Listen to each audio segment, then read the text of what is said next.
and welcome to Eat, Theatre, Sleep, Repeat. We're discussing the return of London City Ballet to Blackpool Grand Theatre after 30 long years away. And joining me is creative director Christopher Marney. Christopher, thank you so much for joining me today. You're welcome. It's great to speak to you. So, how did the concept of the show come about? Momentum. How did that come about? Is there a sort of deeper meaning behind the theme for the name? Yeah, so we resurrected London City Ballet last year. It was the company's first year of being back on the road after 30 years. It closed in the mid-90s and it left this public who were very, very keen on seeing dance touring regionally. And I felt like there was a real gap in the market for that. And it was a shame that our beautiful theatres around the country, like the Grand, didn't have as much ballet touring through them as they should have. So we had Resurgence last year, which was our inaugural tour. And then I thought Momentum was a fitting name for this year because we've been all over the world, really, over the last year, gaining momentum with a fantastic group of 15 dancers from all over the world. And we're opening our show in Blackpool with you on the 12th of July. And 2025 marks 30 years since London City Ballet were last performing at Blackpool Grand Theatre. How excited are you for the return and the cast to return to the theatre?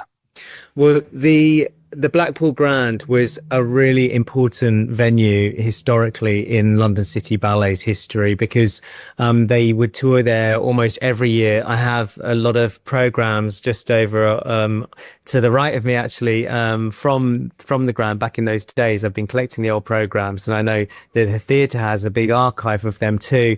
So it was a really important venue for us, and it's special to me as well because I wanted to bring the company back home to Blackpool, and I think audiences can expect to see international dancers that we don't always get to see on the same stage in a program that isn't a purely classical ballet like Swan Lake. It's a mixed program of works where there's something for everyone, from classical ballet to contemporary dance.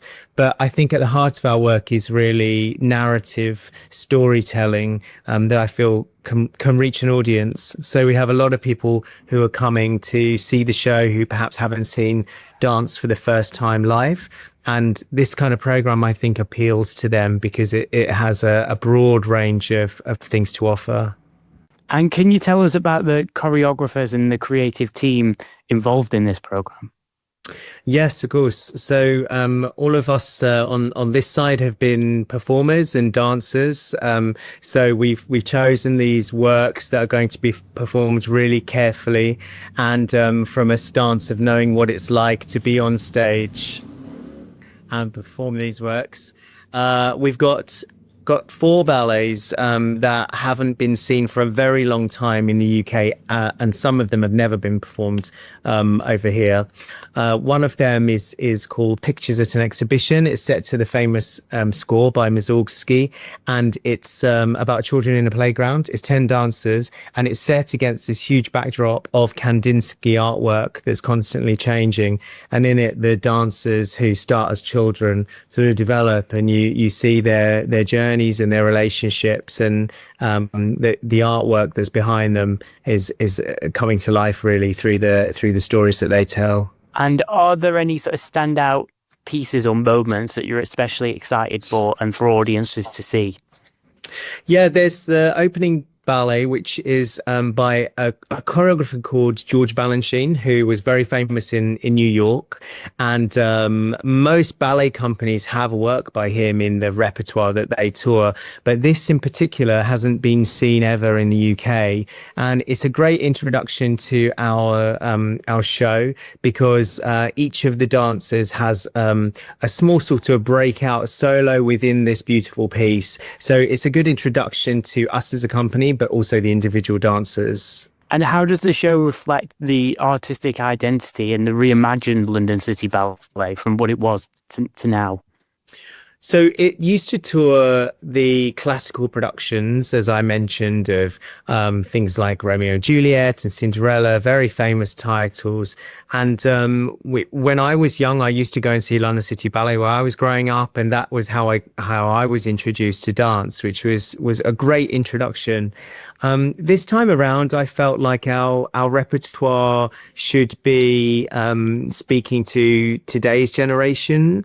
And we have a mixture, I would say, of works that are honoring the past. They're a homage to where the company started. But quickly through the evening, we move on to works that I think are can be interpreted in many different ways, but are modern and vivid and are a real kind of feast for the senses because of the design and lighting, but also what the dancers bring. I wanted to make sure that we had a real diverse company of people from different backgrounds and different training backgrounds as well. So we've got 15 dancers who are at a mixture of stages of their career. Some of them are young emerging dancers who will be seen by the first time on this tour.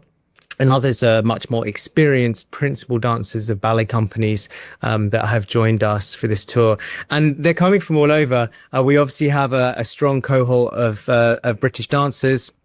But then we have dancers coming from Japan, from Cuba, Brazil, Colombia, France, Italy. So it's a real melting pot, and it's really exciting to see what dancers from all of these different nationalities and trainings bring when they're on the same stage. So what would you say to a young dancer who is sort of wanting to make it in the dance world? What would be the advice that you would give them? I think that to stay as open-minded and versatile with the different styles that they're taking on is really, really important, because if you want to join a dance company nowadays, they expect you to have a good ballet technique. They expect you to be able to do contemporary dance and move in a more fluid way, using the floor as well as jumping and turning. So what's required of professional dancers nowadays is that they can really turn their hand to lots and lots of different styles, and also not to be put off by some of the kind of competition shows and reality shows that we see on TV. Those are great entertainment, but dance is about the artistry and about touching an audience, and we don't do that through split leaps and 10 pirouettes on stage. We do it through emotions and using a solid technique of classical ballet and contemporary dance, but using it to tell stories. And that's really what I would hope people would take away from the company. Amazing. Well, thank you so much for joining us, Chris. We really appreciate it. And of course, Momentum makes its debut at Blackpool Grand Theatre on Saturday, the 12th of July. And don't forget, you can book your last minute tickets at www.blackpoolgrandtheatre.co.uk or call the box office 01253 290 190. Thank you so much for joining us. Amazing. Thank you. Look forward to seeing you there.